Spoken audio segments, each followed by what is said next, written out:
Bonsoir. La session parlementaire des mois de novembre et décembre 2017 aura particulièrement été agitée à l'Assemblée nationale. Furieux que le problème anglophone ne semble pas être une priorité de la Chambre, les députés du SDF ont boycotté la cérémonie d'ouverture avant de perturber le déroulement des plénières. Conséquence, le budget de l'État pour l'année 2018 a été adopté à la hussarde dans un impressionnant brouhaha orchestré par les députés furibonds du Social Democratic Front. Et comme un malheur ne vient jamais seul, pour ainsi dire, un incendie a emporté une partie des bâtiments de l'Assemblée nationale. Cette inoubliable session parlementaire s'est achevée dans le sang lorsqu'un projectile lancé par la députée UDC Patricia Tomaino Ndamdjoya a blessé son collègue du RDPC.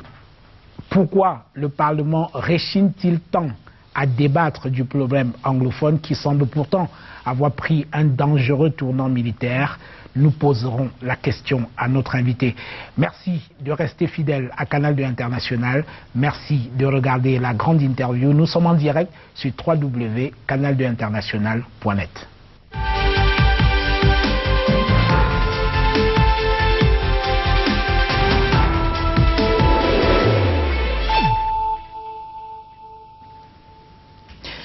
Grégoire Ouna, bonsoir. Bonsoir, monsieur Tani. Merci d'accepter notre invitation. Vous êtes ministre du Travail et de la Sécurité sociale. Vous êtes par ailleurs secrétaire général adjoint du RDPC. On vous connaît également comme quelqu'un qui est très impliqué dans les événements culturels. Je ne parlerai pas des écrans noirs. Vous êtes également un acteur important du mouvement sportif en tant que vice-président du Comité national olympique.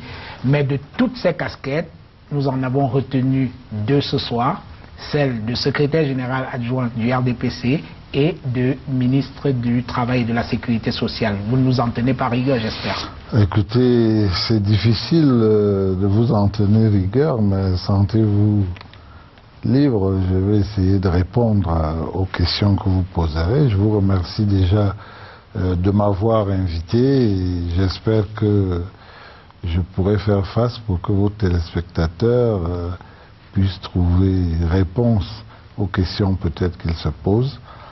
Je vous en remercie, je suis à vous. Vous avez décidé de ne retenir que ces deux-là, mais prioritairement, je pensais qu'on allait d'abord aborder celle du ministre du Travail. Mais enfin, c'est comme vous voulez. On va parler du c'est vous qui posez les questions. C'est parfait. Voilà. Alors, commençons par l'actualité. Patrice Nganan, vous le connaissez. Alors, comment réagissez-vous? Disons que je connais par les journaux, oui, par la alors, presse. Comment réagissez-vous donc à l'interpellation puis à l'incarcération de l'écrivain et activiste Patrice Nganan? Ben écoutez, moi ma réaction est toute froide. Hein.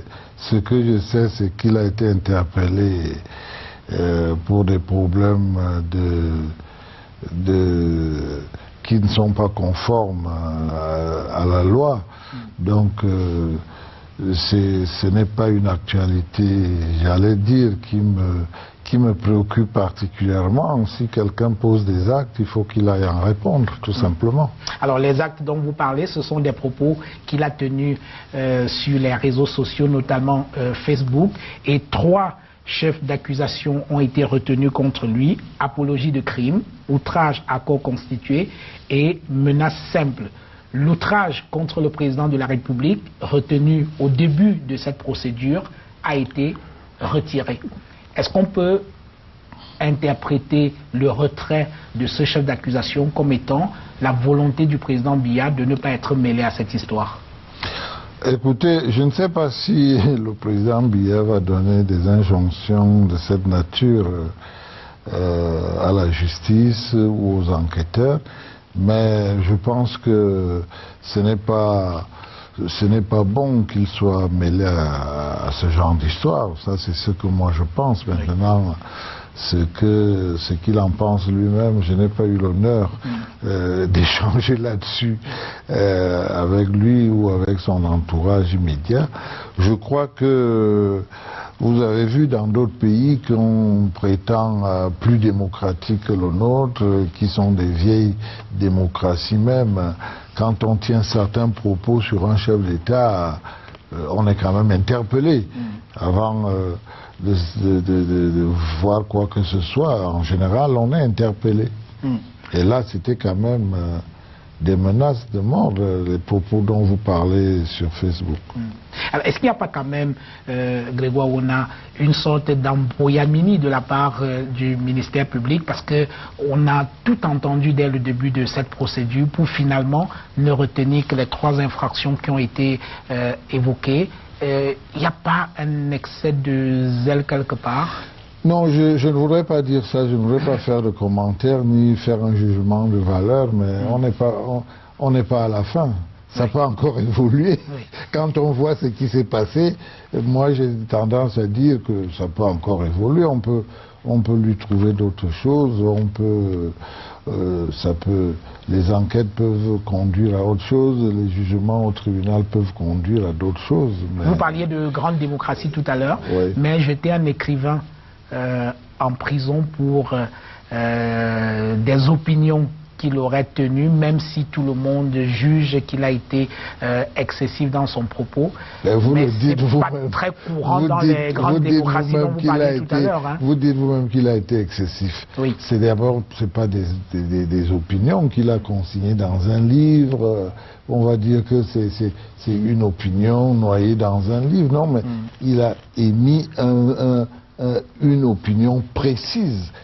Si je le vois, si je le trouve, je résume ce que j'ai lu, si je le trouve devant moi, je le flingue. Bon, écoutez, quand même, ce n'est pas sérieux. Il ne se retrouvera jamais devant le président. Mais pourquoi il ne se retrouvera jamais devant lui? Et ça peut arriver. Mais ça peut arriver à n'importe quel citoyen de se retrouver devant le chef de l'État. Alors, je parlais d'embrouillamini de la part du ministère public. Au début de cette procédure, on a retenu contre lui, avant de changer nuitamment cette autre infraction. Je ne sais pas si c'est nuitamment, ça, c'est une façon de parler. On a retenu contre lui l'infraction de faux et usage de faux, qui a également disparu. Et il lui était reproché d'avoir 2 passeports, un passeport américain et un passeport camerounais. Est-ce qu'on peut interpréter cela comme la peur pour le ministère public d'ouvrir la boîte de Pandore sur la double nationalité? Mais non, vous savez, on a une législation qui est très claire en matière de double nationalité. Oui. Donc je crois qu'on ne va pas tergiverser là-dessus. Est-ce qu'il ne voulait pas ouvrir, est-ce qu'il voulait ouvrir la boîte de Pandore? Non, il n'a pas respecté. On n'est pas camerounais avec 2 passeports. Oui. Est-ce qu'il n'y a pas quand même de votre part, quand je vous parle de votre part, vous, le gouvernement, une forme d'hypocrisie dans cette affaire de double nationalité? Nous avons de grands sportifs qui ont donné des titres, des lauriers à ce pays alors qu'ils avaient une double nationalité. Je ne voudrais pas en citer. Dans votre propre gouvernement, il y en a qui ont une double nationalité, qui ont 2 passeports. Arrêtez-moi, sinon je vais en citer quelques-uns. Allez-y, moi je ne vais pas vous arrêter. Voilà. Parce alors, que donc, moi, oui. Alors, est-ce qu'il n'y a pas les journalistes sont toujours très affirmatifs quand il s'agit de parler généralement. Oui. Mais vous inviterez quelqu'un qui a la double nationalité, il viendra vous dire comment il a la double nationalité et qu'il est au gouvernement. On en a vu qui ont voté à l'ambassade de France. Ça sera plus simple. Des grands directeurs d'entreprises publiques. Moi j'aurais aimé que vous nous fassiez un reportage sur ces ministres qui ont été votés à l'ambassade de France ou au consulat de France. Cela a été fait par le passé, oui. Moi, je n'ai pas vu ce reportage. Alors, votre avis sur... je ne voudrais pas que vous laissiez croire aux gens qu'il y a des ministres qui ont double nationalité. Non. Vous savez bien que cela n'est pas légal au Cameroun aujourd'hui. Donc moi je préfère qu'on s'en tienne à ça. Maintenant, si vous voulez nous prouver qu'il y en a qui ont la double nationalité ou au moins qui ont 2 passeports, et je vous signale que ce n'est pas le passeport, l'effet de porter un passeport qui donne la nationalité. La nationalité est donnée dans une procédure juridique, judiciaire tout à fait spécifique. Donc le passeport est un titre de voyage. N'importe qui peut avoir n'importe quel passeport parce qu'il veut traverser une frontière, ça ne lui donne pas tout de suite la nationalité. Alors, quelle est votre propre opinion sur la question de la double nationalité? Est-ce que vous êtes de ceux qui pensent que la loi du 11 juin 1968 portant code de nationalité est une loi obsolète ou bien anachronique dont il faut rapidement se séparer? Donc je crois de dire qu'il faut rapidement se séparer, non. Je pense que le monde connaît une certaine évolution. Oui. Donc devant ce problème de double nationalité, moi je reste très serein parce qu'il y a des choses qui sont en train de se faire. D'abord, lorsque le président de la République a eu l'occasion de parler de ce problème à Paris, il avait dit à l'époque, j'ai pris bonne note de ce que vous m'avez dit aux Camerounais qui lui avaient posé le problème, et on va regarder cela.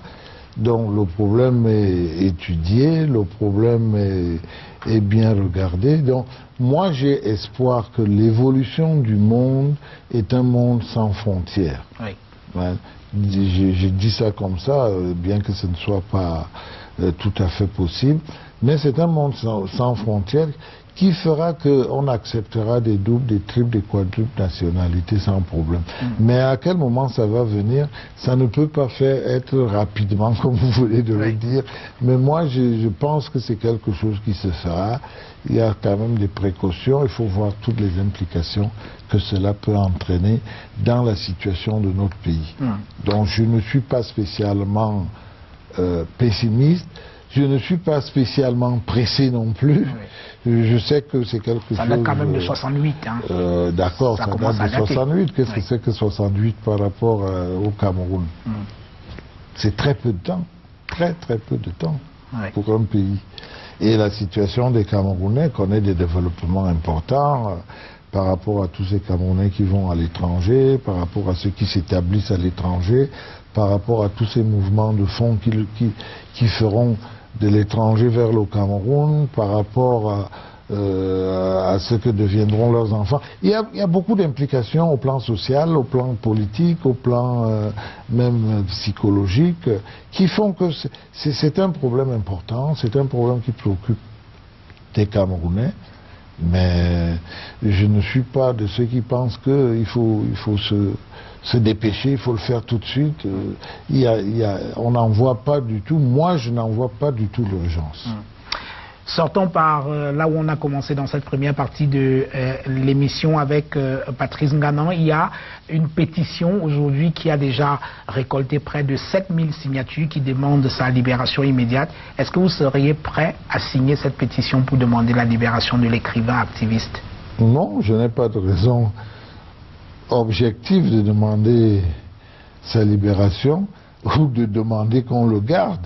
Moi, je ferais une autre pétition si je devais, pour que la justice fasse son travail, parce que je pense que dans un pays, la justice doit rester stricte, droite, parce que c'est elle qui départagera. Est-ce qu'il n'est pas plus nuisible en prison qu'en liberté? Nuisible pour qui? Pour le gouvernement, parce que ça ouvre... Moi, je ne sais pas. La presse internationale en parle. Détenir un écrivain aujourd'hui, je suis désolé, mais c'est pas spécialement glorieux pour l'image du Cameroun. Mais on ne détient pas... Ce n'est pas parce qu'on est écrivain qu'on doit se permettre tout, quand même. Le fait d'être écrivain ne doit pas nous laisser faire n'importe quoi, excusez-moi, mais...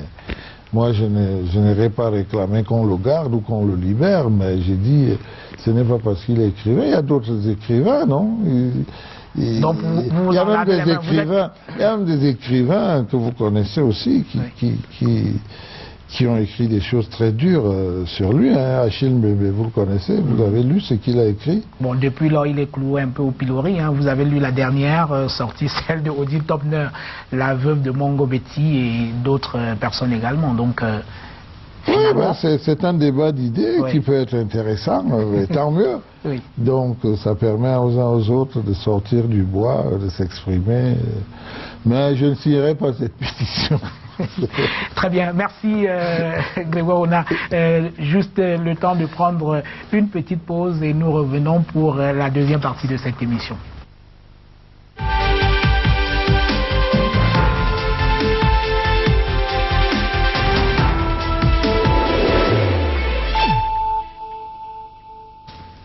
Voilà, retour dans ce studio avec notre invité Grégoire Wona, ministre du Travail et de la Sécurité sociale. Il est également secrétaire général adjoint du comité central du RDPC. Nous allons à présent, si vous en avez convenance, parler de la session parlementaire des mois de novembre et décembre. Passez-moi l'expression, une session de ouf. Votre passé vous a en quelque sorte rattrapé au cours de ce mois parce que vous avez dû remplacer le vice-premier ministre Amadou Ali, en ce moment indisponible. Et ce fut une session parlementaire assez difficile quand même, non? Oui, c'était une session parlementaire assez difficile. Certainement plus que d'autres, parce que d'abord, en général, elle est quand même difficile parce que c'est la session budgétaire. Et là, on est tenu par des délais précis. J'assurais effectivement l'intérim du vice-premier ministre avec le ministre Angouin de la fonction publique. Et c'était difficile. Je ne peux pas nier, et c'était bruyant.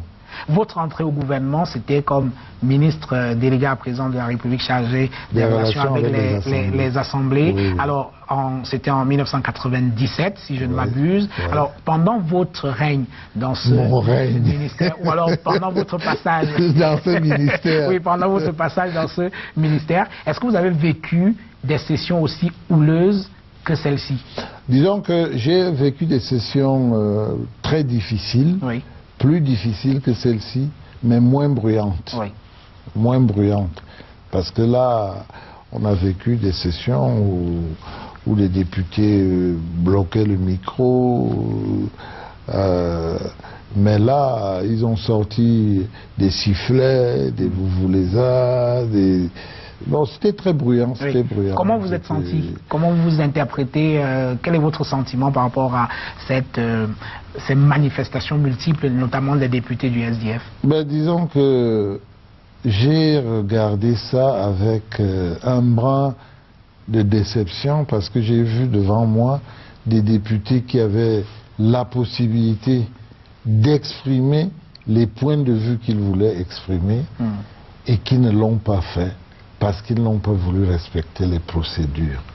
Donc, voilà des députés qui veulent défendre un point de vue. Pour le moment, je ne me prononcerai peut-être là plus tard. Est-ce que ce point de vue était bon ou mauvais? On en parlera. On pourrait en parler si vous voulez. Bien sûr. Mais voilà des députés qui veulent défendre un point de vue, qui savent, parce que je ne voudrais pas croire qu'ils ne savent pas, qui savent pertinemment ce qu'il faut faire pour se faire entendre, mais qui contournent pour mal se faire entendre. Et j'ai dit, je l'ai beaucoup regretté. Et je le leur ai dit. Oui. On va en parler. Commençons par l'incendie qui a ravagé une partie de l'Assemblée nationale. Où en sont les enquêtes? Est-ce qu'on en sait un peu plus sur ce qui s'est passé? Je vous avoue franchement que je n'en sais pas grand-chose. Nous avons déploré ce qui s'est passé, nous avons été voir, nous n'avons pas rencontré les enquêteurs. C'est quand même une affaire d'abord de l'Assemblée nationale. Il y a une véritable séparation dans la gestion des choses. J'ai été chargé par intérim des relations avec les assemblées, donc je n'en sais que ce qu'on a pu me dire et pour le moment on n'a pas pu, je crois que les enquêtes n'ont pas tellement avancé. Alors, parlons à présent du SDF. Les députés du SDF ont boycotté la cérémonie d'ouverture de la session parlementaire, ensuite ont perturbé les plénières parce qu'ils souhaitait que le problème anglophone soit inscrit à l'ordre du jour des débats. Pourquoi l'Assemblée nationale a-t-elle refusé de débattre du problème anglophone tel que l'exigeait le SDF? D'abord, je voudrais que c'est vous qui posez des questions ici. Je vous signale quand même au passage que j'aurais aimé savoir ce qu'on met dans le terme problème anglophone.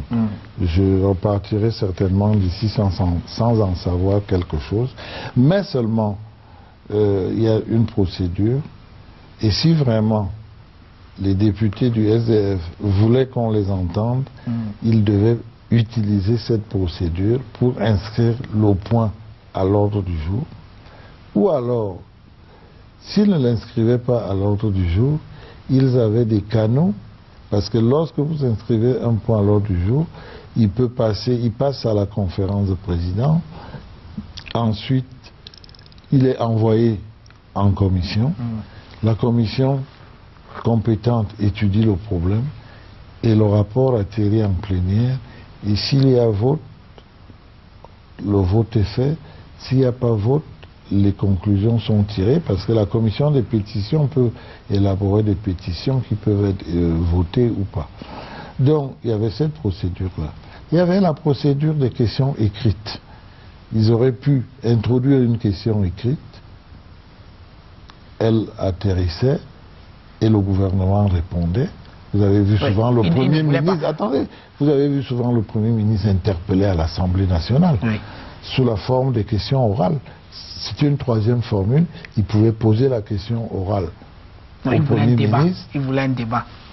Mais justement, je vous dis que s'il voulait un débat, il n'avait qu'à suivre la procédure. Oui, mais sauf que la procédure que vous indiquez, procédure que vous indiquez, évidemment que si le RDPC ne veut pas que un tel débat soit inscrit à l'ordre du jour, il ne le sera pas. Justement, avec il ne faut pas faire un procès au RDPC. Oui. Parce que vous ne pouvez pas dire que le RDPC a refusé le débat. C'est connaissant justement la capacité de blocage du RDPC qu'ils ont voulu faire. Là, ils avaient une occasion en or de dire aux gens, voilà, le RDPC refuse le débat. On n'a jamais refusé le débat. Le problème n'a pas été posé comme il devait être posé. Est-ce que vous... Et je vais même vous dire, parce que ça a circulé en dehors du Parlement, à la fin, quand ils ont compris que vraiment...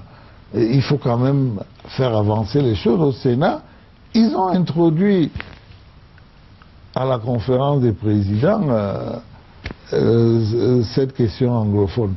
Mais dans la rédaction même de cette affaire, c'est eux encore qui proposaient qu'il faut qu'on mette en place une commission qui comprendrait des ministres RDPC.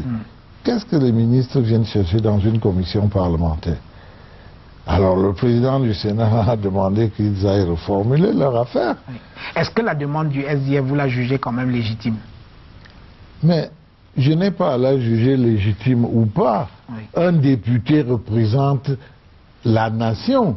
Vous savez, il peut être élu à Mulundu ou à Garoua ou à Limbe. Dès qu'il est élu, il représente la nation. Donc, ils viennent exprimer probablement ce que souhaite la nation. Donc je ne peux pas dire que c'est illégitime ou que c'est légitime. Est-ce donc trop demander à une Assemblée nationale qui est majoritairement, à une écrasante majorité d'ailleurs RDPC, que d'inscrire un problème aussi important que, pour ne pas parler de problème anglophone, que la crise anglophone? C'est pareil. Non. Oui. Est-ce donc trop demander à vos députés que d'inscrire un tel sujet aussi important à l'ordre du jour des débats? Mais à supposer que les députés même du SDF ne l'auraient pas fait, les députés du RDPC même, ce n'est pas important pour eux? Non, mais parce que là, vous allez créer, si on laissait les choses en l'état et qu'on allait au débat, on créait une jurisprudence qui mettait en mal tous les règlements de l'Assemblée. On ne peut pas fonctionner dans une démocratie. Il faut peut-être le rappeler. La démocratie est l'un des systèmes les plus contraignants. Parce qu'on doit respecter des règles. Dans le cadre des lois, on a des règles à respecter. On a un certain nombre de choses qui doivent être mises en place auxquelles chacun doit obéir. Je me sens un peu trop procédurier quand même, non? Mais non, ce n'est pas une question de procédure. C'est une question de respect des règles qui sont simples. Ce n'est pas des procédures compliquées. Ce n'est pas des procédures compliquées. Mais c'est des procédures qui sont respectées, qu'ils connaissent très bien. Mais qu'ils n'ont pas... Ils ont voulu... Mais c'est une tromperie. C'est de dire, bon, moi, je vais aller faire le débat à l'Assemblée. Mais l'Assemblée nationale, c'est le lieu par excellence du dialogue.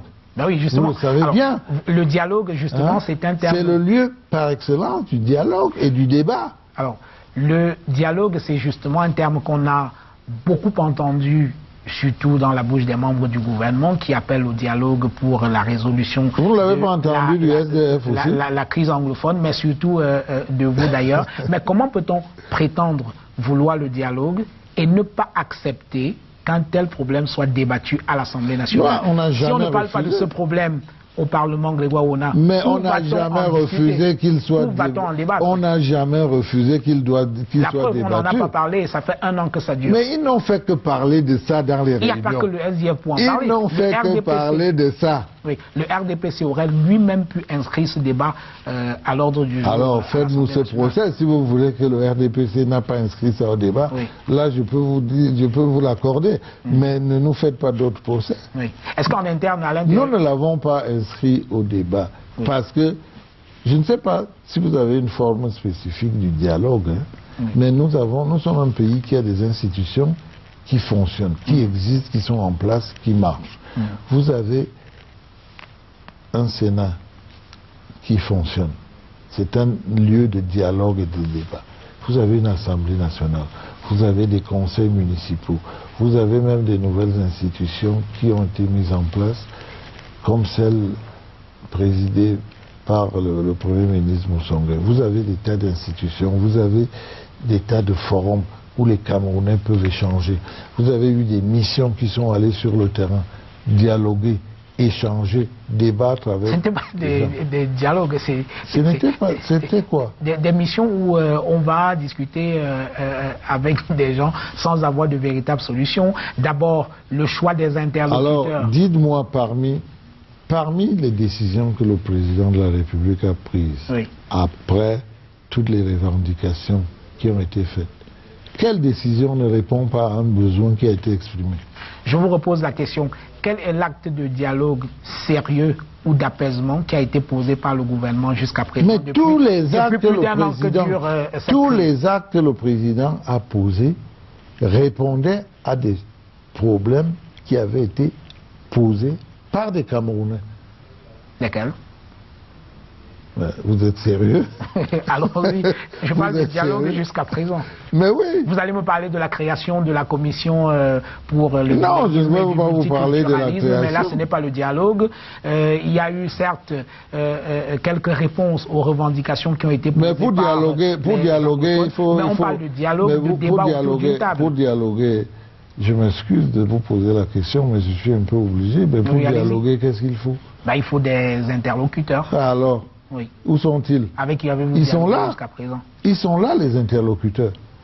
Ils sont tous là, qu'ils soient au RDPC, qu'ils soient au SDF. Ils n'ont fait que parler de ça. Oui. Que ce soit dans les couloirs, dans les salles de commission, dans les hémicycles. Ils n'ont fait que parler de ça. Ils n'ont fait que parler de ça. Ne me dites pas qu'ils ne se comprenaient pas, ils ont dialogué. Oui. Et ils continuent de dialoguer aujourd'hui. Est-ce qu'on n'a pas un problème d'interlocuteur? D'accord, vous avez envoyé, enfin, quand je dis vous, je dis le gouvernement, le président de la République a délégué le Premier ministre et d'autres personnalités sur le terrain avec les résultats que l'on connaît. Il va falloir changer de fusil d'épaule. Ça n'a pas marché jusqu'à présent. Mais ça n'a pas marché. Vous connaissez les objectifs qui étaient assignés. Comment ça n'a pas marché? La crise est là.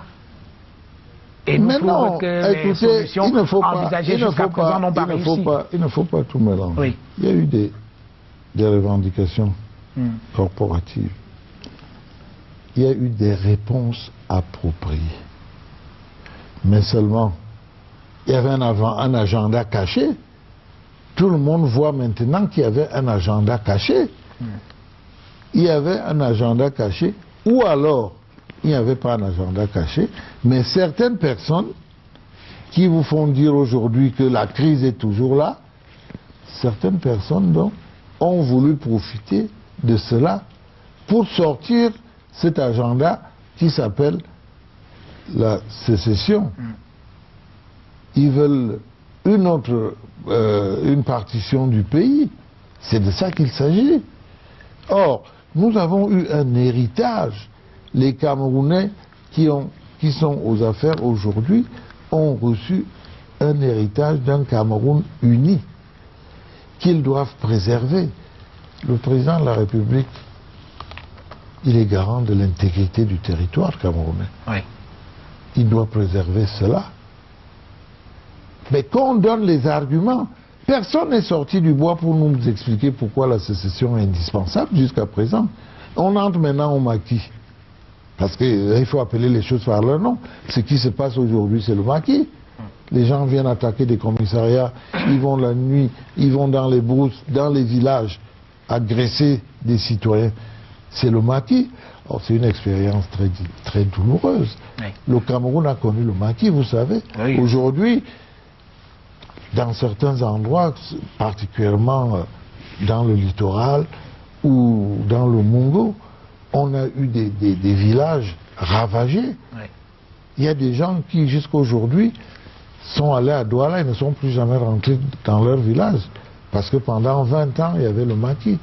Donc c'est de ça qu'il s'agit. Il ne s'agit pas du... Le dialogue n'a aucun problème.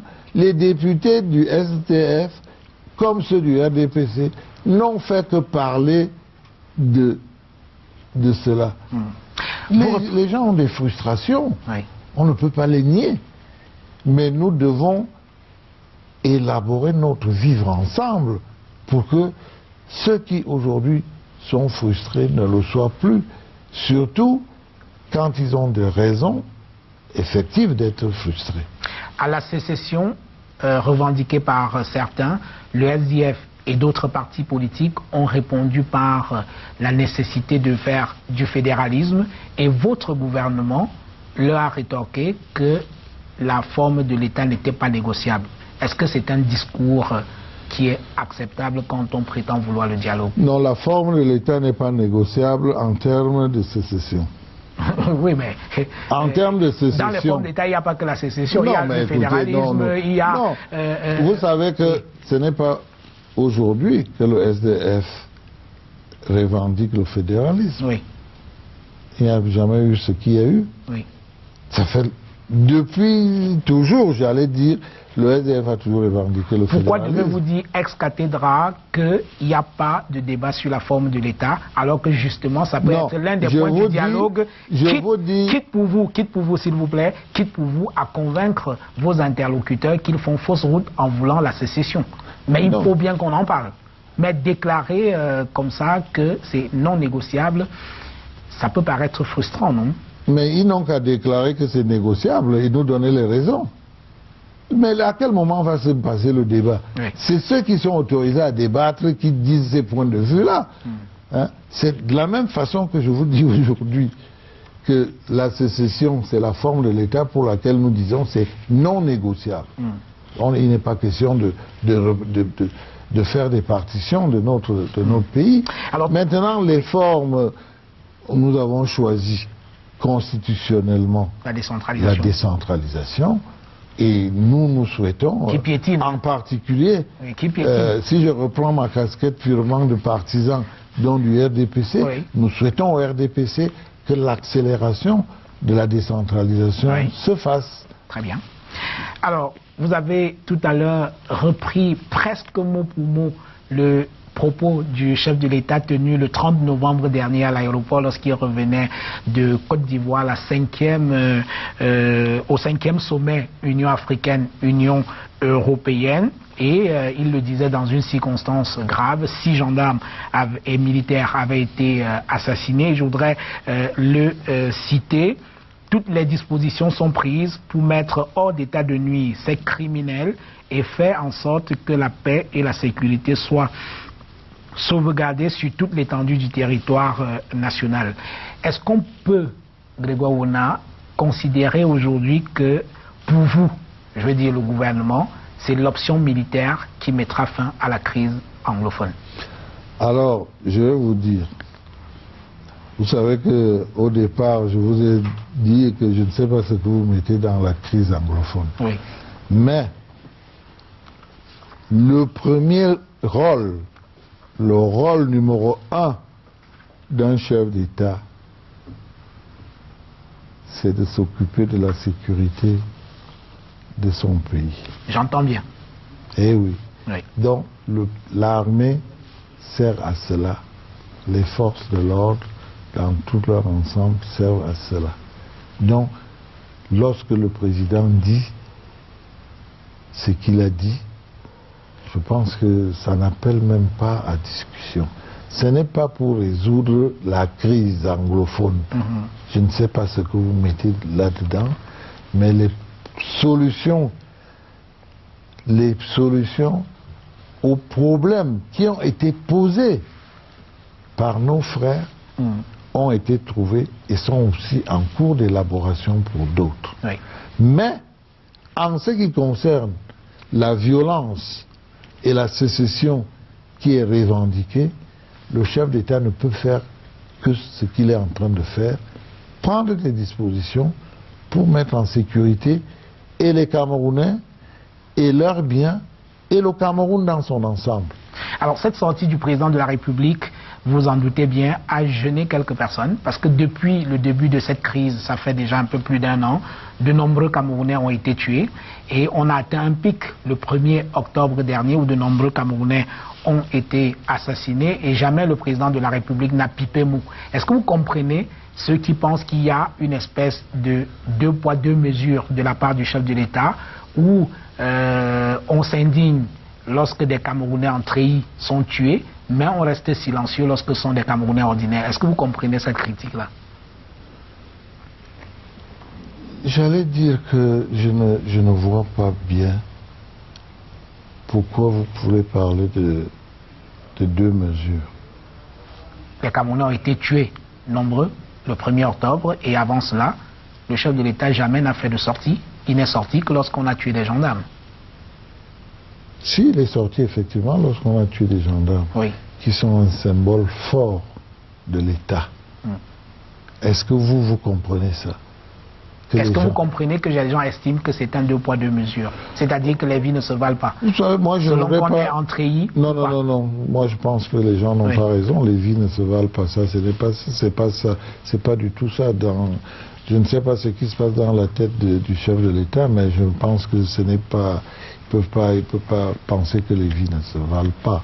Mais lorsque le mal atteint un niveau où il pense qu'il doit prendre la parole, il la prend et il assume ses responsabilités. Tout simplement. Tout simplement.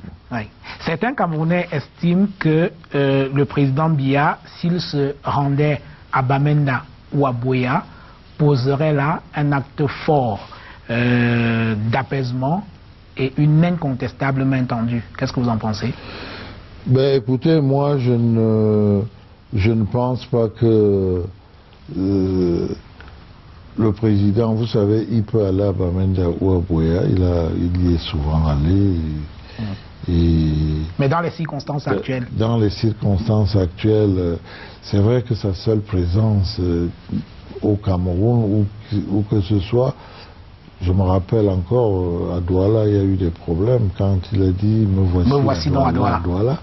Mais je crois que sa seule présence peut effectivement résoudre des problèmes, c'est vrai. Ça peut être mais il faut dire, il faut absolument ne pas perdre de vue que le président est resté à l'écoute. Il a apporté les problèmes, les solutions aux problèmes qui ont été posés. Je pense que ça, c'est quand même fondamentalement important. Les déplacements d'un chef de l'État ne peuvent pas être rythmés par la pression de la rue. Non, je ne pense pas. Et c'est un peu son devoir quand même, non? De se rendre sur le terrain lorsqu'il y a une crise aussi importante que celle-là. Moi, je ne sais pas à quoi vous mesurez l'importance de cette crise. Tout à l'heure, vous parliez du maquis, pardonnez-moi. Depuis les guerres de libération des années 50, le Cameroun n'a pas connu une autre crise aussi importante que celle-là, où on utilise des armes de guerre contre d'autres compatriotes, même s'ils sont qualifiés de criminels et de sécessionnistes. C'est grave.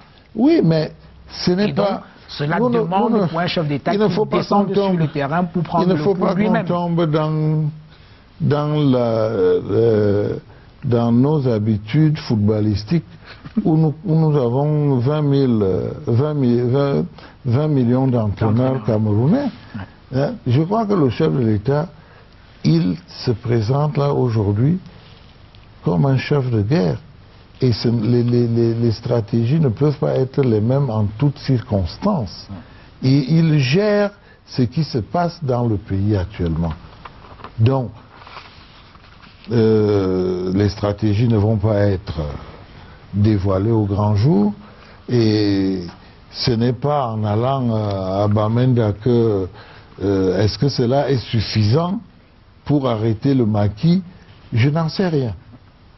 Mais je pense qu'on ne peut pas... On est là en politique, oui. C'est un symbole, ça peut être interprété comme une main tendue et un acte fort d'apaisement. Mais je crois qu'il a parlé. Nous sommes en politique, je crois que lorsque le président a encouragé à dialoguer, oui. C'est la main tendue. Faut-il qu'il soit à 0 km pour qu'on voie sa main? Mais il y a longtemps que la main est tendue. Comment en est-on arrivé là?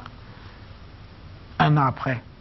Non. Une crise qui a commencé par des revendications corporatistes et qui aujourd'hui devient risque de se transformer en guerre civile.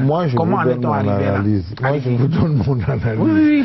J'aime bien votre analyse. Il y a eu des frustrations qui ne datent pas d'il y a un an. Lorsque le fonctionnaire qui allait à la retraite à Bamenda revient suivre son dossier à Yaoundé et qu'il arrive dans un bureau, il commence à parler à un autre fonctionnaire qui lui dit « Ah, ne me parle pas l'anglais là, parle pour moi français ». Est-ce que ce n'est pas une grosse frustration? C'est une frustration. Lorsque quelqu'un, après 30 ans de travail, doit revenir à Yaoundé, parce qu'il n'y a pas que Bamenda et Boya. Vous avez des gars qui vont quitter, qui quittent Garoua pour venir suivre leur dossier. Il y en a qui quittent Moulundu, il y en a qui quittent d'autres coins plus reculés encore. La décentralisation a été un choix volontariste sous le président Biya. Nous n'avons pas accéléré, il faut qu'on accélère. Et je pense que le président Biya, il a instruit d'accélérer, mais nous ne voulons pas faire 3 pas en avant pour faire 2 en arrière.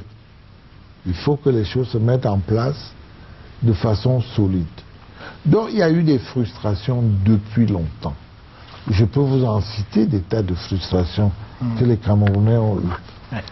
Et vous ne pouvez pas construire un pays tant que la justice et l'éducation ont des problèmes de fond qu'on n'a pas encore réglés.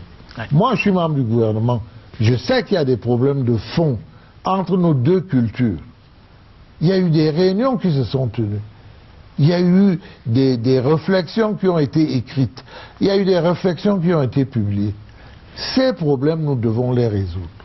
Et lorsque le président met en place la commission Moussongwe, il lui est demandé d'étudier et de proposer des solutions.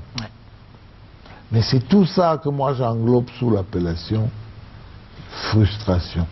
Il y a eu des choses, il y a eu l'unification, mais il y a des choses qui devaient accompagner l'unification qui ne sont pas encore vraiment au point. Il faut pouvoir le reconnaître. Et lorsqu'on a reconnu cela, on se met au travail pour les corriger. Mais je vous dis donc que les gens ont profité de ça, de ce que certains ont exprimé ces frustrations, pour sortir des agendas cachés de sécession qui n'ont rien à voir avec les vrais problèmes que nous avons et que nous devons régler et que nous pouvons régler. C'est de ça qu'il s'agit. Que répondez-vous à ceux qui pensent que le pourrissement auquel on assiste ou alors auquel on semble assister en ce moment est le fait de certains de vos collègues qui ont une conception un peu seigneuriale de la fonction de ministre? Au départ, on a vu des anglophones, des avocats anglophones qui ont posé des problèmes et on leur a envoyé la police pour les tabasser. Peut-être que si on était allé les rencontrer, comme vous le faites souvent, vous allez voir les syndicalistes, vous allez voir des grévistes particulièrement nerveux dans des sociétés. Si on était allé les voir sur le terrain... Non, je ne veux pas que vous m'emmenez dans ce procès que je dois venir faire ici à mes collègues ministres ou à d'autres camarades de mon parti politique. Non, ce n'est pas de ça qu'il s'agit. Il y a eu des dérapages. il y a eu des dérapages et on est conscient de tout ce qui s'est passé. Les choses sont en train de se régler, mais il y a des gens qui sont entrés dans le maquis pour trahir le Cameroun, pour démanteler l'unité du Cameroun. C'est ça le problème aujourd'hui. Au sein du RDPC, on va sortir de cette partie de l'émission très bientôt. Au sein du RDPC, lorsque vous parlez de ce problème anglophone aujourd'hui, même si vous n'aimez pas l'expression, quand vous en débattez, quelles sont les solutions de sortie que vous envisagez? Mais les solutions, c'est la mise en œuvre de toutes les décisions d'abord que le président a prises. Parce que vous savez qu'il y a quand même une batterie de décrets et d'arrêtés qui ont été signés.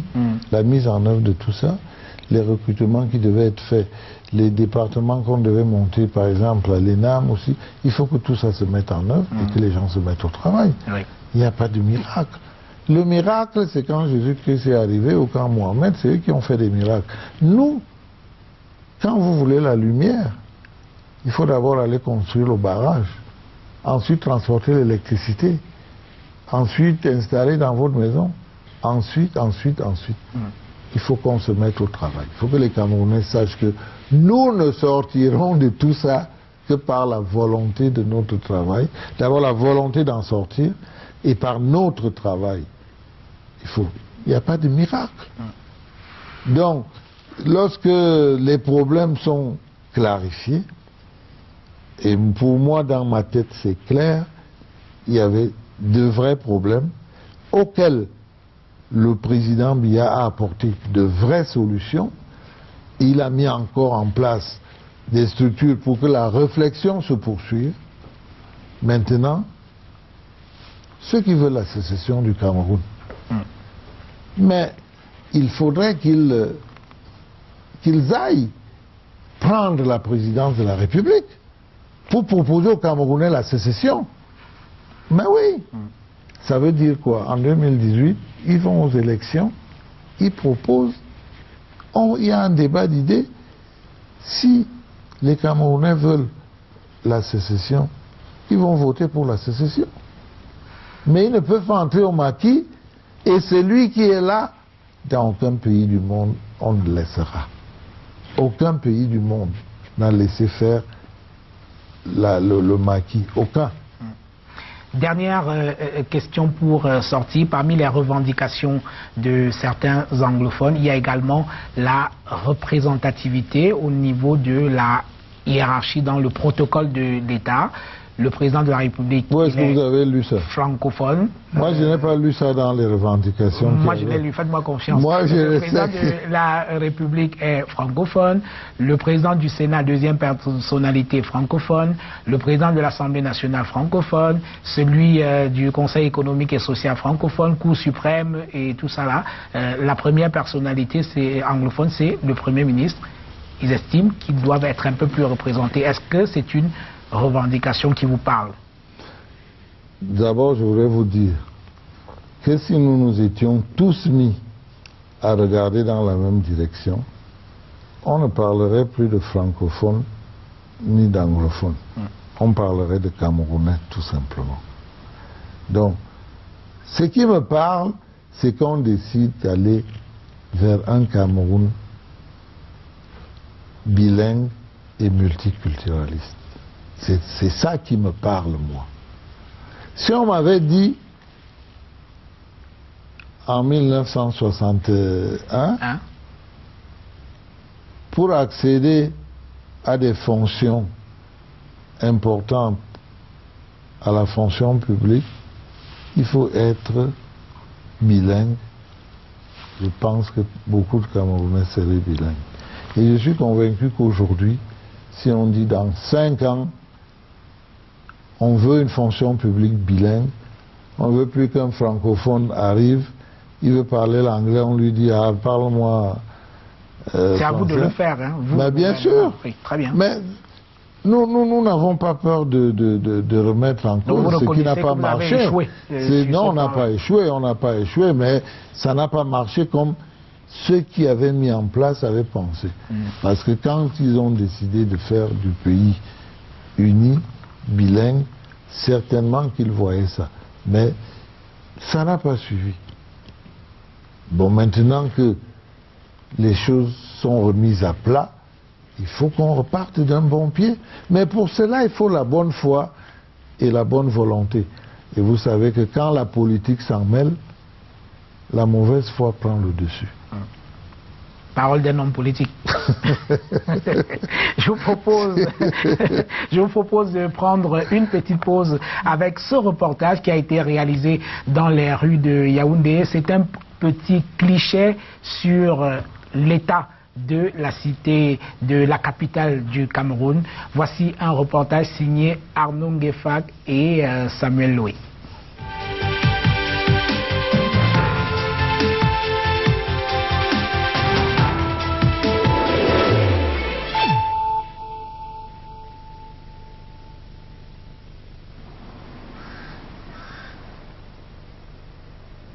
Comme un voyage au cœur d'une farandole, le royaume des ordures.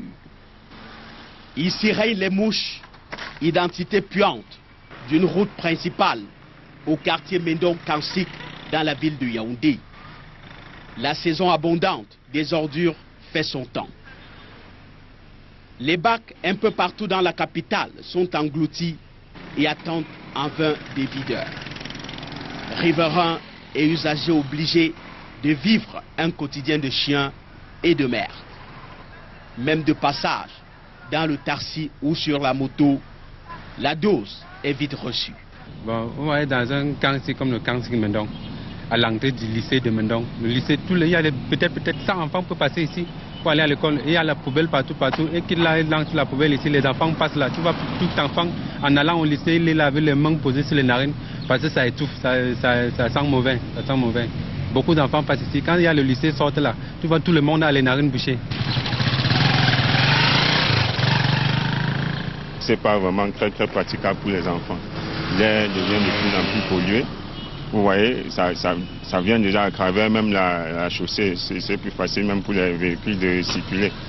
Donc, vraiment, ça devient du sérieux, c'est un problème. Une véritable industrie d'odeurs nauséabondes constituée. Le commerce des denrées la côtoie de près, commerce ambulant ou immobile. Le temps des plaintes est passé depuis longtemps. Aujourd'hui, il faut faire avec. Dès qu'on dépose, on installe nos marchandises, les clients n'arrivent pas à payer parce que les mouches se posent au-dessus des marchandises. Et on n'arrive pas, on paie les clients à cause des ordures. Trop de moustiques, les enfants sont de plus en plus malades. Et puis les mauvaises odeurs, c'est pas toujours agréable, surtout quand on a des gens qui viennent d'ailleurs, qui viennent vous rendre visite. Votre maison ne sent pas toujours bon, surtout pour nous qui habitons au rez-de-chaussée. C'est vraiment invivable. Le mal des ordures est grand autant que celui de la voirie de Yaoundé, finalement mal décoré des nids de poules. Morceau choisi, marché central, en plein cœur de Yaoundé. Ici, chaque passage de véhicule est une livraison de danse, d'inclinaison. Méthode de cascadeur, par contrainte. C'est à chaque fois de mauvais goût pour les riverains. Je suis dans un trou, dans Yaoundé, en plein centre de la ville de Yaoundé. Marché central, vraiment c'est déplorable dans tous les cas. Le seul passage qui doit être de ce côté, par exemple, qui est praticable, l'autre côté, vraiment il faut bien qu'il y ait des voitures qui décalent d'ici à là pour pouvoir passer. Sinon, on ne passe pas. C'est causé complètement foutu dans tous les cas. La pilule pour les usagers est encore plus amère. Il y a des routes secondaires qui n'est pas vraiment entretenues et qui nous causent beaucoup plus de problèmes et qui pénalisent aussi les usagers. Pour dire quoi, les citoyens ils ont la peine de se déplacer. Et nous, les taximans, je ne parle plus parce que nous nous tournons presque à rond. On travaille beaucoup plus pour le carburant et le taxi en question, que le prix nous a été donné à 250, le client n'est pas y part. Vu l'état des routes, les véhicules se cassent. Tout ce qu'on puisse prendre comme décision de faire de l'entretien, on ne s'en sort pas. Image des Yaoundé capitale, finalement malade au sens du déshonneur. Ça se fouille dans ces poubelles-là.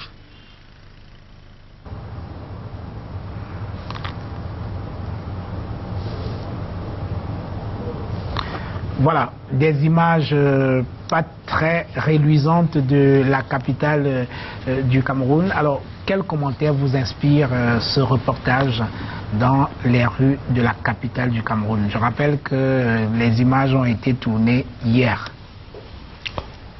Bah écoutez, moi je constate que vous avez choisi vos images, c'est votre droit. C'est normal. Vous êtes allé certainement à l'endroit qui est le plus mauvais. Vous auriez pu aussi nous montrer un côté de Yaoundé. Lequel? Qui est très beau. Lequel? Où il n'y a pas de trou. Hein? Ah, il faut chercher. Partez... Hein. Il faut non, chercher. Il ne faut pas chercher. Des endroits à Yaoundé où il n'y a pas de trou. Conduire à Yaoundé aujourd'hui consiste à esquiver des trous. Monsieur Tagné, oui. Ne soyons pas de mauvaise foi, parce que là, ce n'est plus l'homme politique. Là, hein. Ne soyons pas de mauvaise foi. Donc, je crois que nous avons un niveau de développement qui est le nôtre.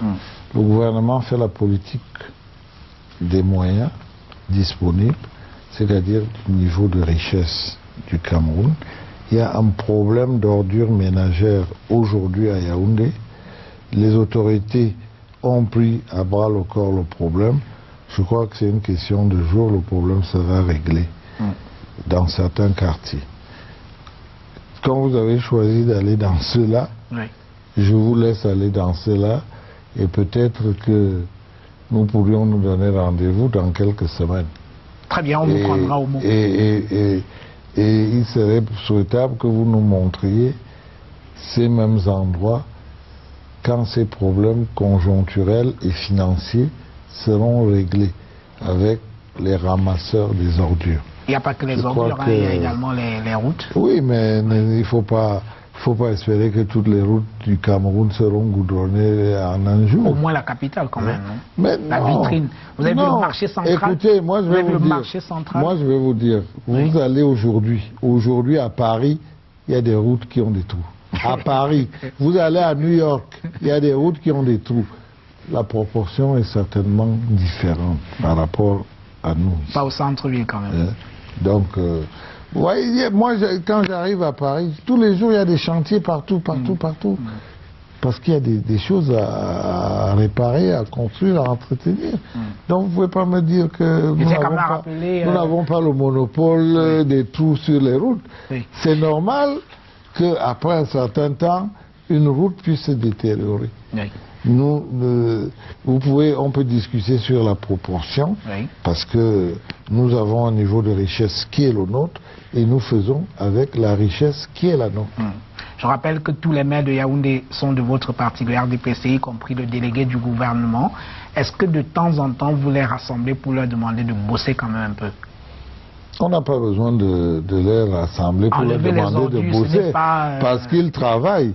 Ils travaillent et ils savent qu'ils seront jugés sur leur travail. Justement, eux, ils ont déjà intégré cela, parce que le parti, le RDPC leur a dit, vous êtes là pour travailler et vous serez jugés sur votre travail. Donc, les prochaines élections, c'est l'année prochaine.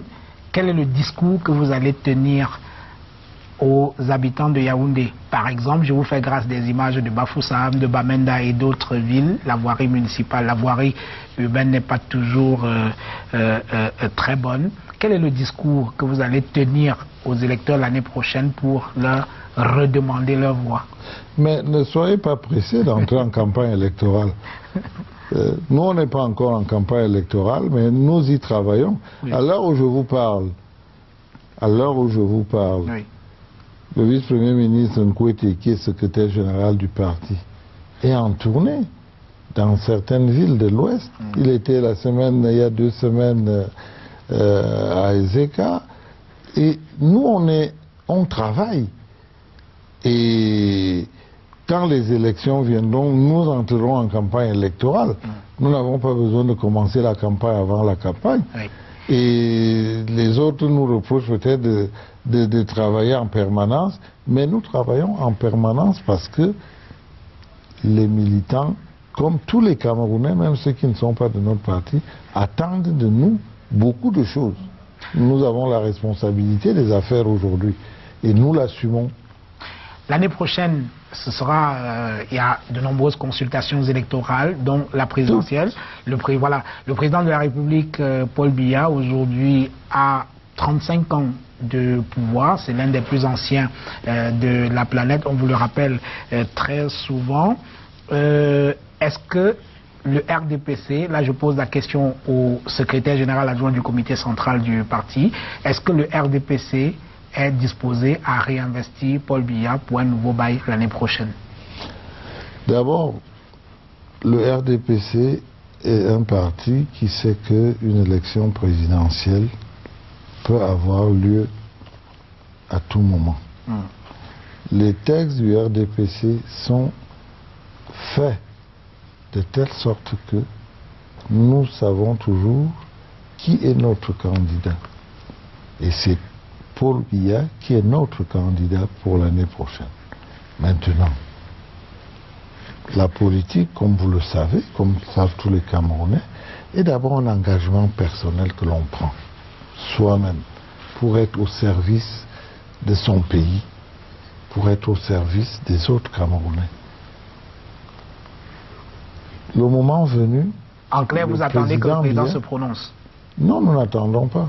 Nous savons et nous travaillons sereinement avec le président Biya comme celui qui sera notre candidat à la présidentielle.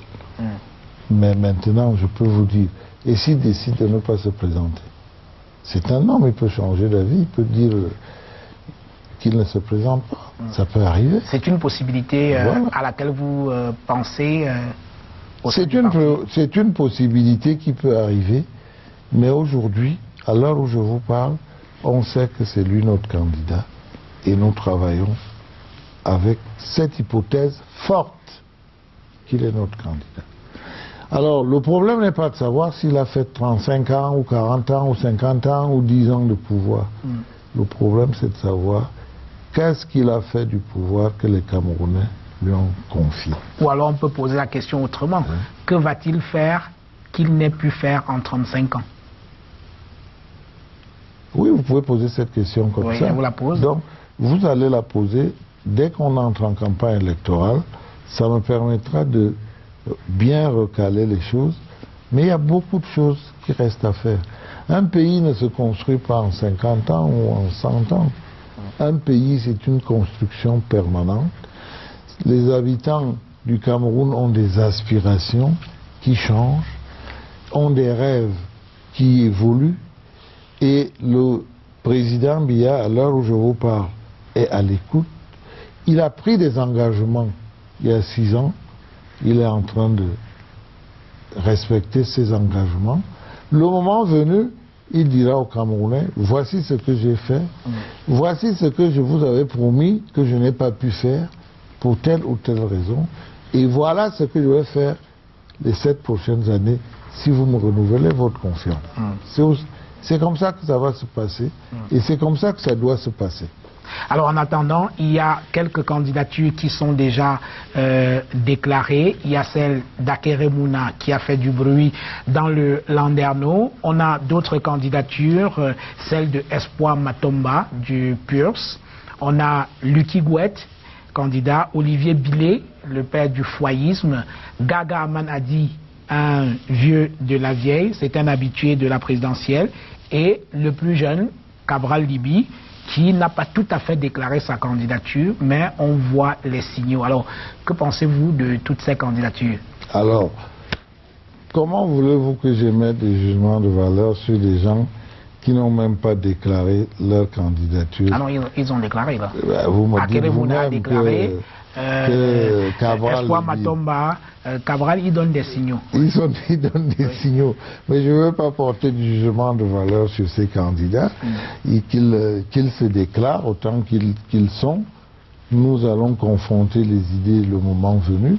Il y en a que je connais, mais que j'estime n'avoir aucune chance d'être président de ce pays. Lesquels, par exemple? J'ai même envie de dire tout ce que vous avez cité. Enfin, j'en connais au moins 2 ou 3 Akere est un ami, un frère même, il n'a aucune que je chance, connais lui. bien, je ne pense pas. Garga Manadji, vous savez qu'il a été déjà candidat plusieurs fois, vous savez les résultats qu'il a eus. Je ne sais pas ce qu'il a fait entre-temps pour accroître ses chances.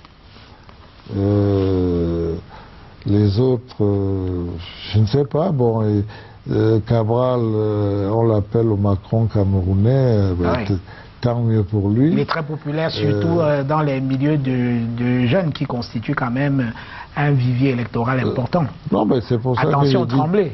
C'est pour ça que je dis tant mieux pour lui. Mais le moment venu, on s'affrontera et les Camerounais choisiront. Je crois qu'il faut rester serein. On n'a pas besoin de commencer la campagne 10 mois à l'avance. Ce n'est pas nécessaire. Nous, on est encore au travail pour boucler le bilan que nous allons présenter aux Camerounais. C'est ça qui est important pour nous. Parce que les Camerounais nous ont fait confiance et nous travaillons pour mériter cette confiance qui nous a été faite par notre candidat, le président Biya, et pour renouveler la confiance. On va sortir de cette partie de l'émission par là. Pascal Messanga Nyamding, militant du RDPC, membre du comité central de votre parti, a récemment été convoqué au comité, au secrétariat général de votre parti pour se faire remonter les bretelles. On lui reproche ses sorties dans les médias et il lui aurait été demandé de ne plus aller dans les débats à la télévision. Alors, mais on le voit à la télé dans les débats tous les jours, pourtant. Oui, il a bravé votre interdiction. Ah bon? Oui. Bah, ça, je ne suis pas au courant qu'il ait eu une interdiction et que s'est-il donc passé lorsqu'il a été convoqué? En plus qu'il est, non seulement il a bravé, mais il a été... Mais qu'un militant soit convoqué dans son parti, qu'est-ce qu'il y a d'anormal là-dedans? On lui reprochait en l'occurrence ses propos sur la crise anglophone, parce qu'il a des propos qui ne sont pas enfin, que vous jugez pas très corrects au sein du RDPC. Vous confirmez ou pas? Moi, je ne confirme pas, je ne confirme rien de ce que vous venez de dire. Donc vous ne lui reprochez rien à Messanga Nyamding sur ses sorties au sujet de la crise anglophone? Non, ce n'est pas ça que j'ai dit. Ce n'est pas ça que j'ai dit. Moi, je l'ai vu, ça en est pris à beaucoup de gens. La simple politesse, sans mêler pour la politique dedans. La simple politesse nous recommande de ne pas s'en prendre aux gens de cette manière-là. Donc moi, on n'a pas besoin de sortir d'une école ou d'être secrétaire général d'un parti pour comprendre ça. Mais je sais qu'au RDPC, on interdit à personne de parler. Au contraire, nous devons répondre de ce que nous faisons. Bien. Si on vous interdit la parole en politique, qu'est-ce qui vous reste? Le magazine Jeune Afrique, cette semaine, a publié à sa une des dauphins au président Biya. Et j'ai beau tourner ce journal-là dans tous les sens, je n'ai pas vu votre nom. Est-ce que vous êtes choqué qu'on vous écarte ainsi de la succession du président? Mais il n'y a pas de succession. Biya. Oui. Les dauphins, là. Il n'y a pas de succession. Oui. Il n'y a pas de dauphin. Ça, c'est mon entendement. Oui. Il n'y a pas de dauphin. Nous sommes dans une république. Nous ne sommes pas dans un royaume où le roi a des successeurs supposés. Nous sommes dans une république. Comment vous interprétez cette une? Je n'ai pas besoin de l'interpréter. Les journalistes, ils font ce qu'ils veulent, ils écrivent ce qu'ils veulent. Et les lecteurs comprennent ce qu'ils veulent comprendre. Oui. Moi, je n'ai rien à... Ça ne m'a fait ni froid ni chaud. Est-ce qu'il est permis quand même au sein du RDPC? Pourquoi vous n'avez pas interprété ça, que c'est la plus belle façon aussi d'écarter ces dauphins-là? Je voudrais que ça vienne de vous. Pourquoi ça vient de moi? Je ne sais pas pourquoi vous faites une seule lecture alors qu'il y a plusieurs lectures possibles. Oui. Ça peut aussi être une manœuvre pour les écarter. Pourquoi? Parce que vous croyez que moi... Parce que l'ambition est criminalisée chez vous. Pourquoi vous croyez que moi qui ne suis pas là, on m'écarte? Moi, je n'ai pas une ambition présidentielle exprimée, non. J'ai eu l'occasion de le dire. Oui. Je vous le redis aujourd'hui avec toute ma sérénité. Bien. Je travaille depuis plusieurs années pour le régime de Paul Biya. Je travaille pour le Cameroun.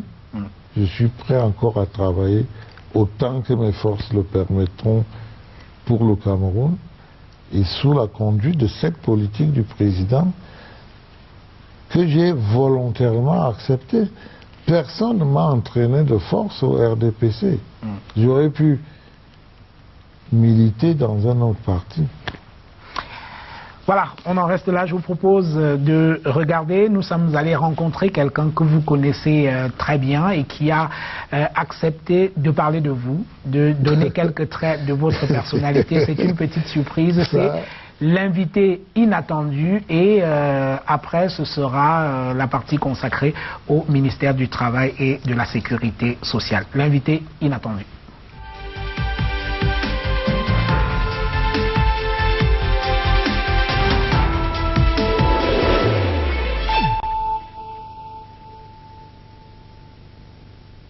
Je ne connaissais pas le ministre Ouna lui-même au départ, je connaissais son grand frère, Jean-Baptiste Ouna. Dans les années 80, Jean-Baptiste Ouna, homme d'affaires, dirigeait un club de handball. Et moi, j'étais président de la Fédération camerounaise de handball. C'est comme ça, donc, si vous voulez, j'entre dans la famille Ouna et plus tard, je rencontre Grégoire. Et bon, entre les deux, on a entretenu une relation d'amitié, une relation de fraternité. Le comité olympique peut coopter, comme il le fait pour le comité international olympique, des personnalités qui peuvent apporter quelque chose à ce mouvement-là. Et nous avons en ce temps pensé que le ministre Ouna, qui est un homme humble, d'abord facile, qui écoute et qui s'est intéressé au sport, alors que ses fonctions gouvernementales d'une part et politiques d'autre part auraient pu le maintenir éloigné du sport, tel qu'on avait la perception du sport à cette époque-là. Donc, il s'est approché de nous et en 2001, il s'est passé quelque chose d'assez spécifique. Jean-Baptiste Ouna, qui au départ était mon ami, a souhaité soutenir mon adversaire, puisqu'il avait soutenu le feu colonel Djomdi Arnès, qui était mon concurrent. Bon, et Grégoire est venu m'apporter son soutien à lui. Bon, donc, monsieur Ouna me soutient, et puis je remporte l'élection. Et j'en profite donc pour le faire coopter au comité exécutif du comité olympique. Non, je n'avais pas besoin de caution politique. Nous sommes d'abord un organisme apolitique, social. On n'avait pas forcément besoin d'aller chercher dans le monde politique des gens qui vont... Mais M. Ouna, c'est quelqu'un qui est convaincu de ces valeurs-là. Je pense qu'il les pratique tous les jours. Il peut écouter n'importe quel citoyen aisément. Par exemple, moi, quelque chose m'a plu en lui, c'est que quand il vous donne un rendez-vous à telle heure, à cette heure-là, il est là. Ce n'est pas courant chez beaucoup de personnalités de ce pays. Et quand il dit « je peux faire ça », il fait tout pour que cela se réalise. Ce n'est pas très répandu non plus. Mais il fait très bien la frontière entre ses fonctions ministérielles, gouvernementales, et ses fonctions politiques, puisqu'il est aussi un dirigeant politique, et le côté sportif de son activité. Et il n'a jamais pu utiliser sa fonction gouvernementale et sa fonction politique pour venir au comité olympique et imposer une façon de faire. Monsieur Ouna est très attaché à des valeurs essentielles de vie en communauté. Il est humble, il est affable, il est loyal, est fidèle à ses options et à ses amitiés. Et Monsieur Ouna écoute les gens, même s'il n'a pas de solution, il essaie de participer par sa manière de voir à l'ensemble du processus qui mène à la solution. Et il est un peu les personnes qui représentent la philosophie du on a toujours besoin d'un plus petit que soi. Ou encore, on a beau aller très haut dans la vie, mais en fait, on termine toujours avec les pieds sur terre, et sinon sous la terre.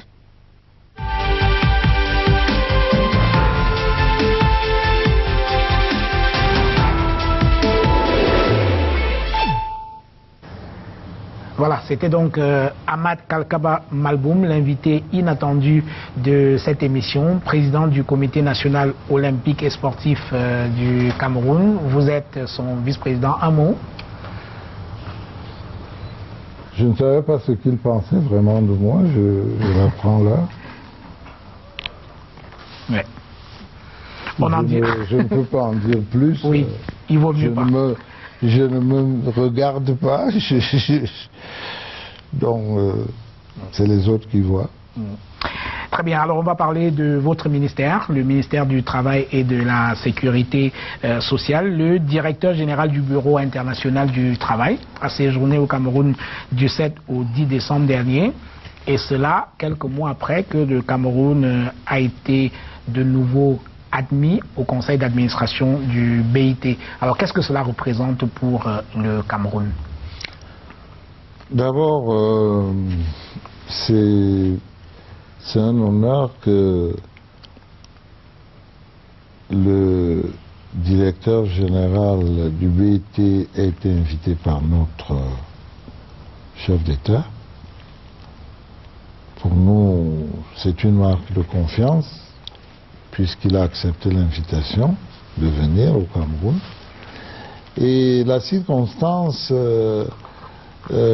pendant laquelle il était là, parce qu'il y a eu quand même deux événements assez importants, il est venu lancer le rapport mondial sur la protection sociale et de choisir Yaoundé pour le faire. Il aurait pu le faire dans un autre pays africain ou un pays européen ou même à Genève au siège. Mais il a choisi de venir le faire au Cameroun. Je crois que c'est un grand honneur fait au Cameroun. Et je crois que le Cameroun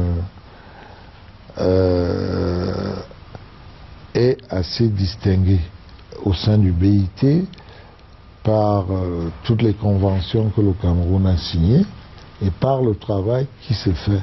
Et cela est certainement à la base de ce qui peut aussi le motiver.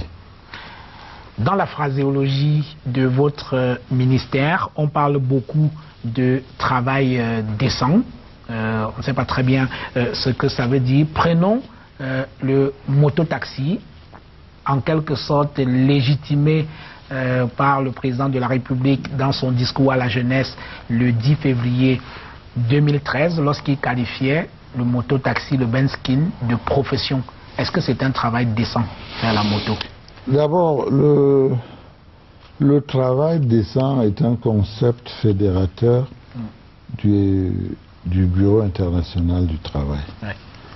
Et c'est un concept qui veut qu'il y ait 4 choses qui soient réunies. D'abord, il faut que ce soit un emploi. Être mototaxi, puisque c'est l'exemple que vous avez choisi. Oui. Être mototaxi, c'est un emploi.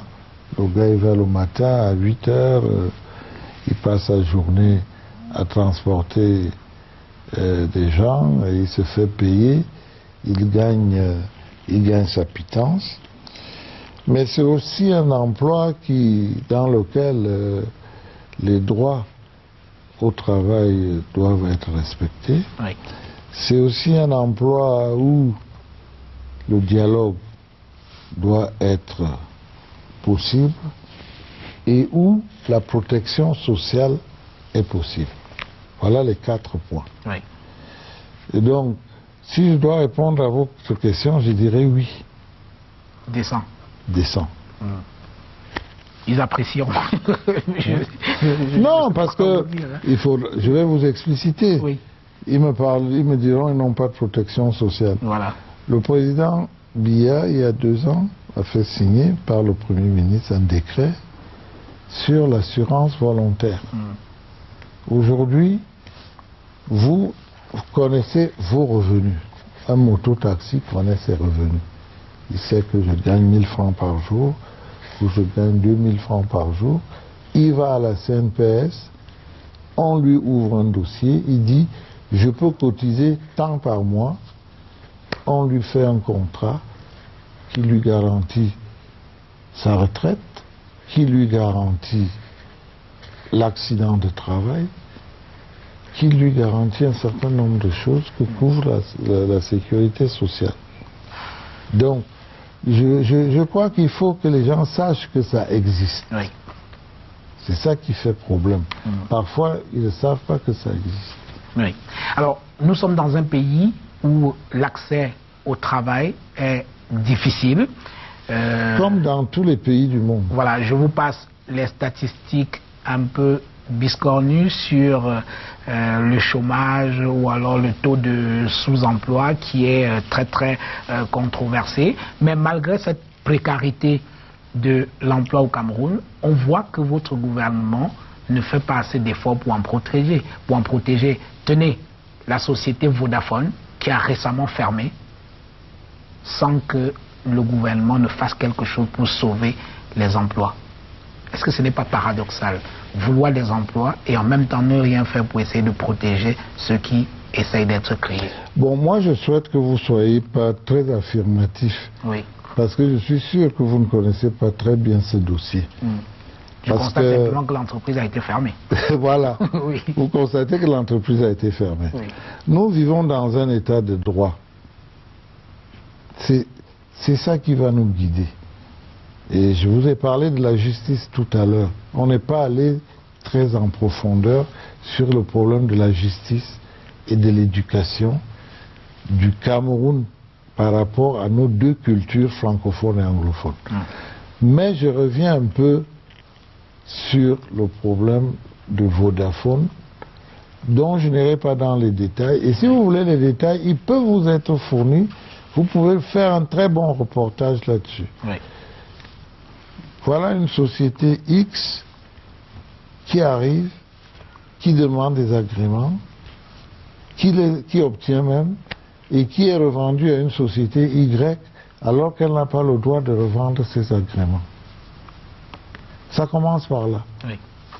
Il faut que les gens fassent les choses que le droit leur permet de faire. Au moment maintenant où les problèmes commencent, les employeurs jettent les gens dans la rue, allez faire du bruit, dites que vous allez perdre vos emplois, comme ça votre gouvernement va nous donner les papiers qu'on veut. Non, ça s'appelle du gangstérisme, ça. Ce n'est plus des emplois décents qu'on veut créer. Alors, je ne voudrais pas aller en profondeur, mais il y a dans ce pays un ministre des Postes et Télécommunications, il y a l'agent de régulation des télécoms qui peut vous donner des détails effrayants sur cette affaire de Vodafone. La société a peut-être fermé. Ce que je peux vous dire, je ne suis pas encore sûr que Vodafone est définitivement parti ou que définitivement... Il y a encore de l'espoir? Je n'en sais rien. Mais c'est la partie travail qui m'intéresse. C'est une chose alambiquée. Tout à fait. Je suis allé moi-même à Douala. Absolument. J'ai rencontré les travailleurs, j'ai rencontré les employeurs. C'est une affaire de micmac et de micmac qui n'est pas claire. Et elle va certainement se clarifier. Alors qu'on ne vienne pas nous parler des choses... Oui. Alors, qu'est-ce qui est fait pour sauver ou alors pour protéger le travail et les travailleurs au Cameroun? Je le demande parce que... D'abord, nous, au ministère du Travail, notre priorité, c'est les travailleurs. Oui. Alors, justement, nous avons dans certaines entreprises des mois qui durent 40 à 50 jours, des salaires qui sont payés de manière sporadique, les conventions collectives, on ne connaît pas, ceci au nez et à la barbe du ministère du Travail. Mais vous avez touché là un problème qui vous concerne personnellement, les journalistes. Les entreprises les plus rebelles en matière de conventions collectives sont les entreprises de presse. Ah bon? Et j'ai invité des entrepreneurs de presse plusieurs fois. Alors, les gens vous posent leurs problèmes économiques. En fait, on a des entrepreneurs qui ont réussi à créer des sociétés viables. C'est tant mieux, ça marche, ils respectent les conventions collectives. Mais il y en a d'autres qui ne les respectent pas. Et la convention collective est un engagement mutuel, oui, puisque c'est une négociation entre l'employeur et les employés en général d'un secteur ou une convention d'entreprise au sein d'une entreprise. Et dès lors qu'elle est signée, elle a force de loi. Ils doivent respecter. Oui. Mais ce qui se passe au Cameroun, enquêtez là-dessus si vous voulez, très souvent, c'est les employés eux-mêmes qui sont les premiers complices à ne pas dénoncer l'employeur. Et ça, pour nous, c'est très regrettable. Peut-être parce que le travail est précaire. Nous n'avons pas une force de contrainte. On ne va pas mettre une entreprise en prison, quoi. On ne va pas. Mais nous avons des outils et nous pouvons agir à travers d'autres administrations pour que les gens soient poursuivis ou pas, en cas de non-application. De la convention collective. Des conventions collectives. Alors, est-ce qu'il existe une véritable politique du travail ou de l'emploi au Cameroun, Grégoire Ona? Je vous pose la question parce qu'on a l'impression que les institutions marchent les unes sur les plates-bandes des autres. Je vais prendre quelques exemples, vous me corrigerez si je me trompe. Le ministère du Travail et de la Sécurité sociale, le ministère de l'Emploi et de la formation professionnelle, le Fonds national de l'emploi et même le ministère de la Jeunesse et de l'Éducation civique qui, en son sein, a un certain nombre d'organismes chargés de trouver des activités à des jeunes. Est-ce que finalement, il y a une cohérence dans tout ça? Vous ne marchez pas sur les plates-bandes des uns des autres? Non seulement il y a une cohérence, oui, mais dans l'exemple que vous prenez, en 6 ans, je n'ai pas eu l'occasion de rencontrer un ministère sur mon chemin. Jamais. Donc il y a une cohésion de l'action gouvernementale, il y a une coordination de l'action gouvernementale. C'est vrai que les usagers parfois pensent que c'est le ministère du Travail qui signe les contrats de travail, oui, mais c'est le ministre de l'Emploi, oui, et on les guide vers là parce qu'à un moment donné c'était un seul ministère qui, oui, avait tout cela. Donc les secteurs sont très bien définis et on ne se marche pas sur les plates-bandes. Vous avez parlé de la Caisse nationale de prévoyance sociale tout à l'heure. Parlons-en. La CNPS fête ses 50 ans. Quel est le regard que vous posez sur cette entreprise dont vous assumez la tutelle? D'abord, je dois me réjouir que c'est une entreprise qui marche bien, en ce sens que elle ne perd pas de l'argent, elle en gagne. En matière de sécurité sociale, elle capitalise bien. Oui. Ça veut dire par exemple que si tout le monde arrêtait de payer des cotisations à la CNPS aujourd'hui, elle serait encore capable de payer ses prestations pendant plusieurs années avec ses réserves actuelles. Donc au plan financier, c'est une société qui a bien rectifié le tir. Et nous avons fait un travail au départ parce que c'est une société qui avait un statut de banque, ce qui n'était pas normal, et qui fonctionnait donc comme une banque, ce qui lui faisait des charges, que ce soit en matière de personnel ou même en matière d'autres charges. Il y a maintenant un statut de caisse de sécurité sociale. Donc, c'est une entreprise, à mon avis, sur laquelle on peut poser un regard positif. Maintenant, je ne sais pas qu'est-ce que vous voulez savoir. Sur sa gouvernance qui a récemment fait les choux gras de la presse, est-ce que vous avez quelque chose à redire sur la gouvernance à la Caisse nationale de prévoyance sociale? Je viens de vous dire que la gouvernance est bonne et qu'elle s'améliore de jour en jour. Donc moi, les affaires de presse ou de gros salaires ou de petits salaires, quand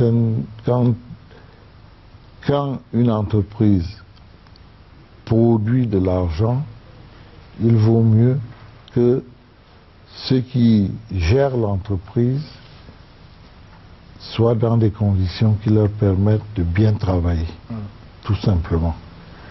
Maintenant, les journaux en ont fait des choux gras d'une affaire d'ailleurs pour laquelle je crois le Conseil national de la communication a pris des sanctions aujourd'hui. J'écoutais ça quand je venais à la radio tout à l'heure.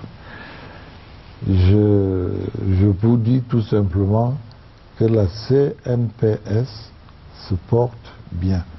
Il y a certainement des corrections à faire. Parce qu'il y a un débat en ce moment qui court au sein de la CNPS, dont la mission principale est de prendre les cotisations des adhérents, de ceux qui cotisent, que ce soit les entreprises ou les travailleurs, de bien le garder, de le fructifier. Bon, à un moment donné, la CNPS a voulu faire beaucoup de social en ouvrant des écoles ou des hôpitaux. Ce n'était pas cela tout à fait son objectif. Il y a un débat actuellement qui veut qu'on ferme les hôpitaux ou qu'on les cède. Il y a une réflexion qui est menée. Il y a une réflexion qui est menée. Mais cette réflexion va certainement aboutir à quelque chose. Et le conseil d'administration prendra les décisions qui s'imposent. Et vous pensez ces hôpitaux-là ont encore leur raison d'être? Mais pour le moment, c'est des hôpitaux qui sont très utiles pour le Cameroun. Même si c'est des postes qui perdent un peu d'argent, mais au plan social, c'est très utile pour le Cameroun. Cette émission est en train de s'achever, il ne nous reste plus de temps. Dernière question, Grégoire Wona, est-ce qu'il y aura une cérémonie de présentation des vœux au ministre du Travail cette année? Au fond, je ne sais pas, je n'avais pas ça dans mon agenda.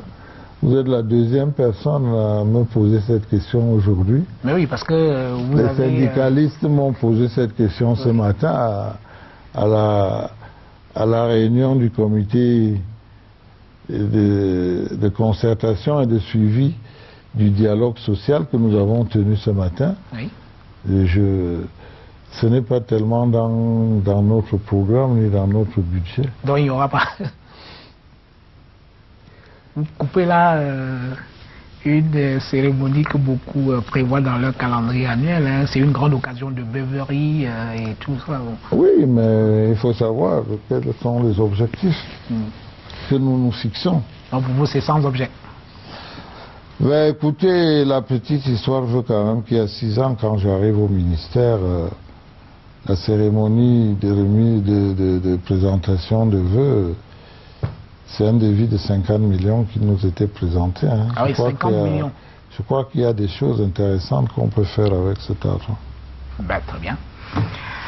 On en reste là. Merci d'être venu. Très franchement et très sincèrement, merci d'être venu. C'est pas tous les jours que des membres du gouvernement acceptent de venir dans les médias. Je ne sais pas pourquoi. Mais en tout cas, si vous passez le temps à les accuser, si vous passez le temps à les accuser des choses qu'ils ne font pas. Allez et faites des convertis autour de vous. Dites-leur qu'on ne ment pas à la télé. Non, ce n'est pas de ça qu'il s'agit. Non, mais il y en a qui fuient les médias comme la peste. Mais vous leur faites des procès. Parfois, ça peut cacher une certaine non-maîtrise. Je ne voudrais pas parler d'incompétence. Non-maîtrise de leur dossier, non? De toute façon, les instructions du président Paul Biya sont claires. Communiquer. Non. Faites. Je vais vous dire ce qu'il nous a dit à 2 conseils de ministres. Faites et faites savoir. suivi d'une note du secrétaire général de la présidence de la République adressée au Premier ministre. Mais dans les faits, ceux qui veulent savoir, ils viennent nous voir et nous leur disons. Mais nous constatons que la presse ne joue pas franc jeu. Or, si nous voulons bâtir une bonne démocratie dans ce pays, il nous faut une bonne presse, c'est-à-dire une presse d'abord responsable. Ça y est, c'est toujours le procès de la presse qui est fait. Mais pourquoi est-ce que moi je devrais vous faire des cadeaux? En tout cas, on en reste là.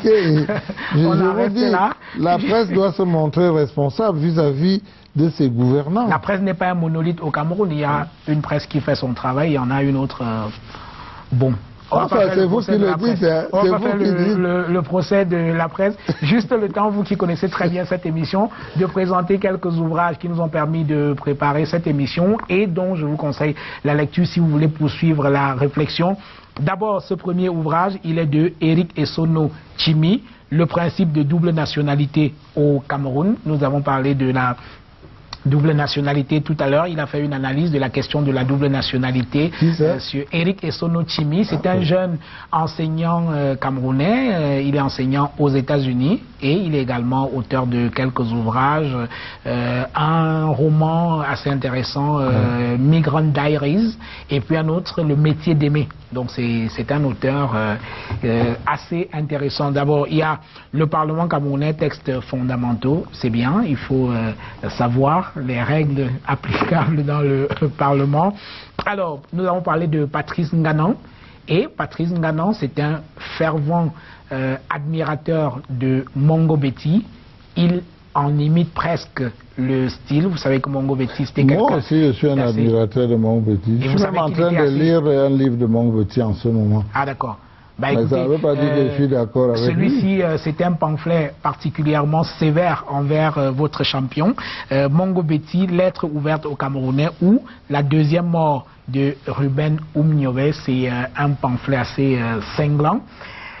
Et cet autre ouvrage, vous connaissez l'auteur, Pierre Flambongayap, Le droit parlementaire au Cameroun. C'est un sénateur assez actif, auteur de nombreux ouvrages. Il sera notre prochain invité dans cette émission. Et cet ouvrage de Frédéric Gros, Désobéir, il est sorti en septembre 2017 chez Flammarion. Il est enseignant à Sciences Po Paris et son livre défend l'idée de la démocratie critique.